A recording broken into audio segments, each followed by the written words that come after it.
So if you have 20 ounces and you want to know how many grams that is, how do you do that?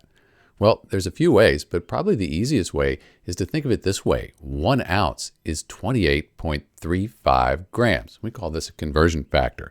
And you need to know this to get from ounces to grams. So here we have 20 ounces. We want to get ounces to grams. We just multiply it by that 28.35 number, like this here. And remember, it's 28.35 grams per ounce. That's what we have right here, 28.35 grams per ounce, our conversion factor.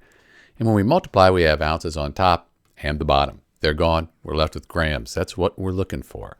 So 20 times 28.35 grams, that equals 567 grams. So when we convert 20 ounces to grams, we get 567 grams. This is Dr. B, and thanks for watching.